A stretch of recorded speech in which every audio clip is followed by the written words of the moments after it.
When we're talking about things like supplier partnerships, what does that look like on your end? Because obviously Bragg is really big on maintaining their ethics and their sustainability. I mean, it's such a rock solid brand, right? So like what is your supplier partnerships look like, and how involved in they are with, sorry, and how involved are you with them?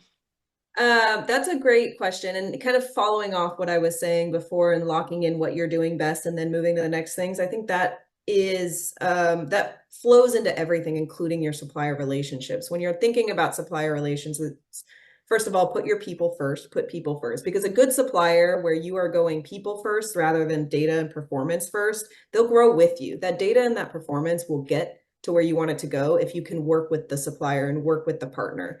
And I think that's something that Bragg has put a lot of effort into is like, we want to find long-term solutions, long-term partners, long-term vendors that we can be with for, a long amount of time. And I think that reduces the risk on our end of losing something, of losing a product, having to go find something else. And I think that by putting the people first and being willing to work on all of the other things as they come has been huge for Bragg. We're definitely a very people first brand in that regard. And that's kind of why I've stayed so long, is because it kind of goes to every part of the organization. And so that I think is really important. So if you think of as a growing brand, especially where we're at right now, we need to be thinking, okay, we're not just in this like run, run, run, run to get to a certain size. We're now thinking long term. How can Bragg maintain this and keep growing for a long period of time? And I think part of that is really focusing on your relationships and making sure that the folks that you partner with are in it just as much as you are. And that's been huge for Bragg is really finding some of those relationships.